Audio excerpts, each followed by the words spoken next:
स्वागत है आज की नई कहानी में। जिसने चैनल को सब्सक्राइब नहीं किया वो सब्सक्राइब जरूर करें। गिरिजा कुमारी टिक्कू की कहानी। यह कहानी गिरिजा कुमारी टिक्कू की है, जिसे सुनकर आपको गुस्सा भी आएगा और आंखों में आंसू भी। ये बात 11 जून 1990 है, जब गिरिजा सैलरी लेने के लिए स्कूल गई थी। वह स्कूल में एक लैब असिस्टेंट के तौर पर काम करती थी। यह स्कूल बांदीपोरा जिले में था और सैलरी लेने के बाद वह उसी दिन उसी गांव में जहां स्कूल था, अपनी एक सहकर्मी के घर उससे मिलने चली गई थी। इस दौरान उन पर आतंकियों की नजर थी। जैसे ही वह उस घर में पहुंची, वहां से उनका आतंकियों ने उनका अपहरण कर लिया। यह बात गांव वालों को पता चली, लेकिन आतंकियों के डर से कोई भी उसकी मदद के लिए आगे नहीं बढ़ा। आगे गिरिजा कुमारी के साथ क्या हुआ, उसने बर्बरता की सारी हदें पार कर दी। आतंकियों ने न केवल उनका अपहरण किया, बल्कि उनके साथ सामूहिक बलात्कार भी किया। जब इससे उनका मन नहीं भरा तो उन्होंने जिंदा आरा मशीन से गिरिजा को काट दिया। इससे आतंकी कश्मीरी हिंदुओं के बीच अपना डर बैठाना चाहते थे। गिरिजा टिक्कू अपने पीछे अपनी मां, पति और 2 छोटे बच्चों को छोड़ गई थीं। आज एक लंबा अरसा बीत जाने के बाद विवेक अग्निहोत्री की फिल्म में इस दर्द को बयां किया गया है। गिरिजा टिक्कू का परिवार फिलहाल अमेरिका में है। एक इंटरव्यू में विवेक अग्निहोत्री ने बताया कि गिरिजा के परिवार में पिछले 32 सालों में इस बारे में किसी ने बात नहीं की थी, लेकिन यह फिल्म देखकर गिरिजा टिक्कू का पूरा परिवार खुद को रोक नहीं पाया और खूब रोया। इस फिल्म को देखने के बाद गिरिजा की भतीजी ने एक पोस्ट शेयर किया और लिखा कि उनका परिवार अभी भी न्याय का इंतजार कर रहा है। गिरिजा के परिवार ने 3 दशकों से अधिक समय तक चुप रहने के बाद आखिरकार इस घटना पर अपना दर्द बयां किया। विवेक अग्निहोत्री ने ओपा इंडिया के सीईओ राहुल रोशन के साथ बातचीत में बताया कि उनका परिवार फिलहाल अमेरिका में है। गिरिजा टिक्कू के भाई बहन भी फिल्म की स्क्रीनिंग देखने आए थे।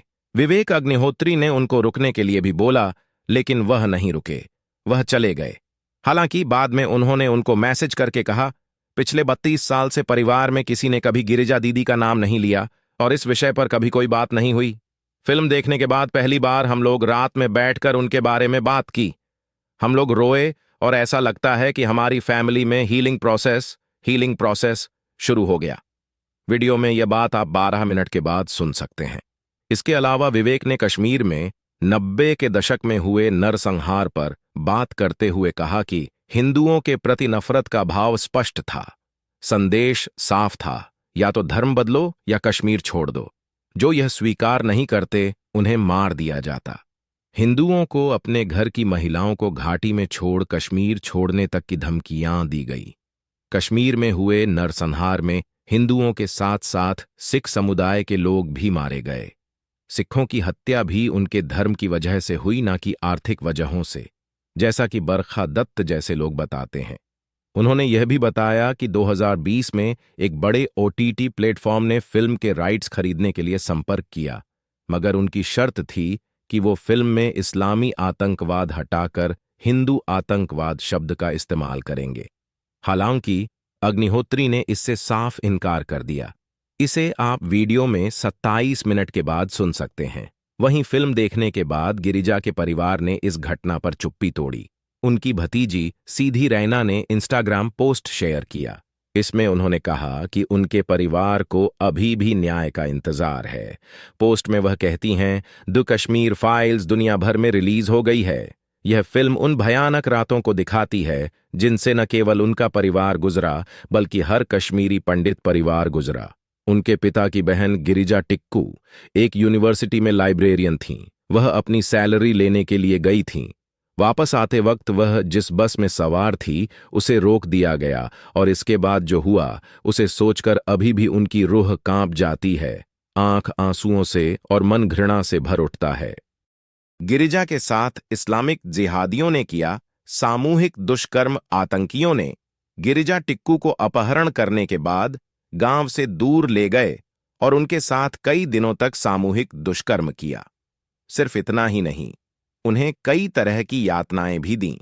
हैवानियत और बर्बरता की सारी हदों को पार करने के बाद भी जब इन जिहादियों का जी नहीं भरा तो उन्होंने 25 जून को गिरजा टिक्कू को लकड़ी काटने वाली आरा मशीन के बीच लेटाकर गांव वालों के सामने ही 2 अलग अलग हिस्सों में काट दिया। यह भयावह मंजर वहां खड़े लोग एकटक देखते रहे। 1990 के उस दौर में आतंकियों का कश्मीरी हिंदुओं को संदेश साफ था कि जम्मू कश्मीर में केवल निजाम ए मुस्तफा को मानने वाले लोग ही रह सकते हैं, और गिरिजा टिक्कू जैसी एक सामान्य सी अध्यापिका को भी वो निजाम ए मुस्तफा के लिए खतरा मानते थे। कश्मीरी हिंदुओं के नरसंहार पर बनी फिल्म द कश्मीर फाइल्स लगभग सभी ने देखा होगा। फिल्म द कश्मीर फाइल्स में अंत से पहले किरदार शारदा पंडित की आरा मशीन के जरिए निर्मम हत्या को प्रदर्शित किया गया है। यह सीक्वेंस बारामूला जिले की गिरिजा टिक्कू की कहानी से प्रेरित है।